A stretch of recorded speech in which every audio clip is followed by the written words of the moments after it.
sangat kuat di tengah-tengah para ulama kita pada Ramadan adalah bagaimana upaya mereka untuk istiqomah, untuk melakukan ibadah secara kontinu. Dan ini PR besar. Ini PR besar. Ini nggak mudah. Karena perlu kita ketahui, begitu 1 Syawal, pintu neraka kembali dibuka oleh Allah Subhanahu wa Ta'ala. Dan gembong-gembong syaitan, maradatul jin, dilepaskan dari belengguannya oleh Allah. Ini yang dilupakan orang.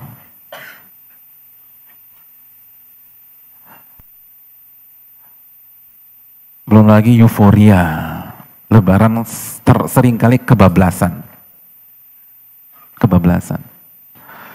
Belum lagi di hari-hari ini ada ritual baru, jam 7 malam, jam 10 malam, jam 1 malam. Masya Allah tuh. Ya. Itu ritual tuh, nggak ada di Ramadan tadi, ritual. Subhanallah. Udah lupa tuh orang sama Ramadan. Udah lupa. Gitu hadirin. Yang ada 2-0, 3-0, 3 sama, gitu kan. Itu yang ada di kepala nih sekarang nih. Itu bahaya hadirin.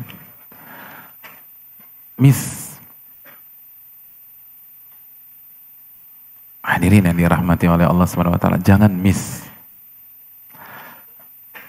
Kalau momentum Ramadan antum rusak, repot ke depan. Karena kalau sampai rusak, bangkit yang berikutnya lebih berat daripada antum bangkit yang pertama. Ini dijelaskan Ibnul Qayyim rahimahullah. Ditekankan Syekh Sulaiman Ar-Ruhaili hafizahullah ta'ala.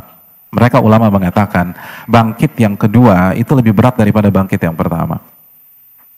Ibarat antum naik gunung, antum ada di ketinggian misalnya 600 meter, lalu antum terjatuh ke 500 meter. Antum udah sampai nih 600 meter, jatuh ke 500 meter. Terus antum bangkit. Terus antum berusaha lagi sampai ke 600 meter. Saya ingin tanya, lebih berat yang mana? Langkah sampai 600 meter yang pertama kali atau yang kedua kali? Pertama, lebih mudah, dan kedua lebih susah. Karena yang kedua, mungkin antum udah nggak, lebih capek. Gitu loh. Terus, mungkin nggak fit, kena ankle, cedera, ada luka-luka pas jatuh. Begitu juga dengan keistiqomahan. Ramadan kemarin momentum. Kalau kita rusak, jangan berpikir bisa bangkit dengan mudah.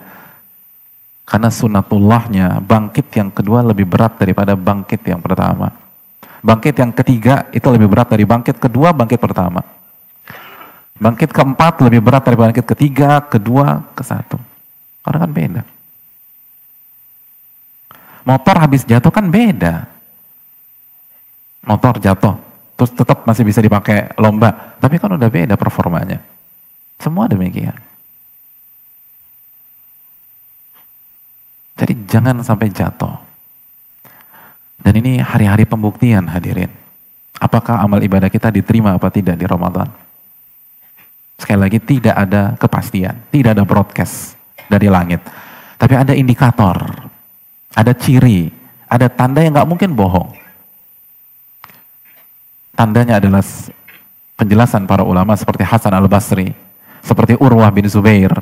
Hasan Al-Basri mengatakan, inna min jazail hasanati hasanata ba'daha. Sesungguhnya salah satu ganjaran dari sebuah kebaikan, kebaikan berikutnya. Wa inna min jazais sayyi'ati sayyi'ata ba'daha. Dan salah satu ganjaran dari sebuah keburukan, keburukan yang berikutnya. Urwah mengatakan kebaikan punya saudara dan keburukan punya banyak saudara. Jadi kebaikan punya banyak saudara, keburukan punya banyak saudara.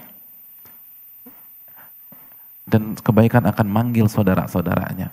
Sebagaimana keburukan akan manggil saudara-saudaranya. Jadi kalau kita, kayaknya diterima gak sih taraweh kita bulan Ramadan? Lihat aja kita di bulan Syawal. Lihat di bulan Dzulqa'dah. Lihat di bulan Dzulhijjah. Nabi SAW bersabda dalam hadis Bukhari, al-khairu la ya'ti illa bi khair. Kebaikan itu tidak akan mendatangkan kecuali kebaikan. Gak mungkin. Semua masterpiece itu hasil dan produk seorang masterclass gitu aja udah hadirin.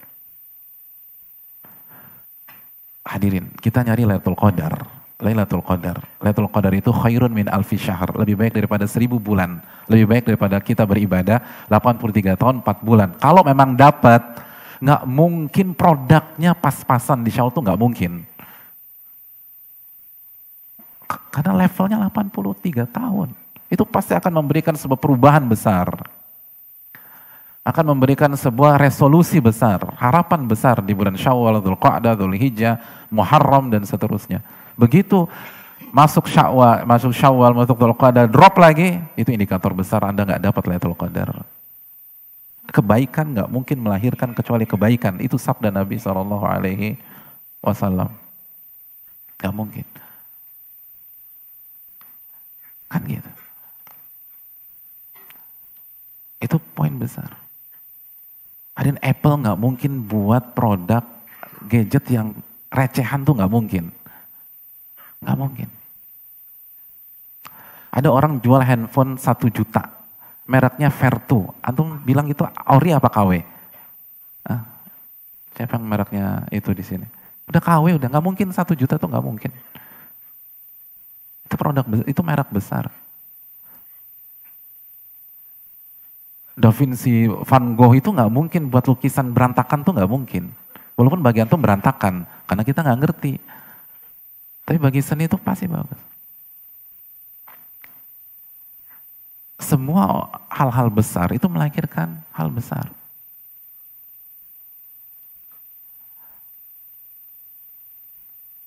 Ada orang nawarin, misalnya BMW seri baru harganya 27 juta, antum beli nggak? Nggak mungkin, nggak mungkin. BMW nggak mungkin buat produk begitu.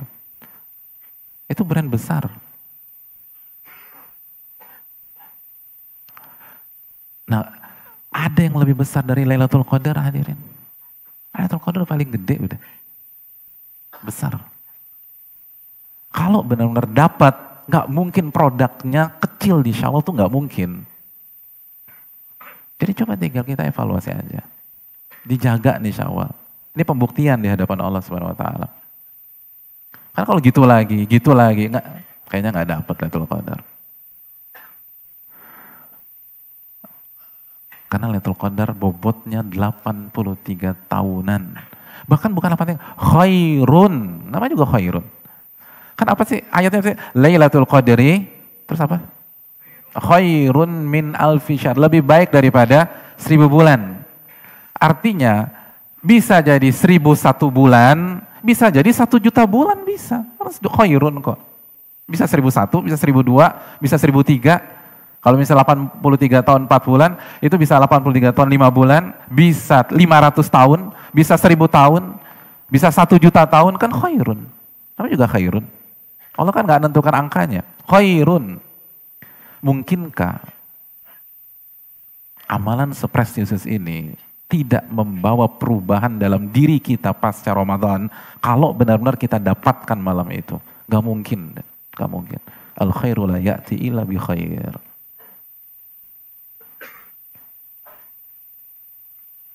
Dan Nabi kan katakan, rubba qa'imin hadzuhu min qiyamihi sahar. Banyak orang yang qiyamul lail, ganjarannya hanya rasa ngantuk karena begadang di malam itu. Banyak kata Nabi. Banyak. Nah tinggal kita renungkan ya hadirin sekalian. Makanya harus istiqomah lah. Dan bukan hanya istiqomah, dijaga ritme ba'da Ramadan harus lebih baik daripada kondisi kita sebelum Ramadan. Itu poin besar. Kalau enggak jangan mimpi apapun. Kalau nggak ada perubahan dalam iman kita, dalam tauhid kita, dalam akidah kita, dalam semangat ibadah kita, dalam akhlak kita, kemungkinan besar kita nggak dapat itu semua. Walaupun iktikafnya di Masjidil Haram. Nggak ada jaminan kan.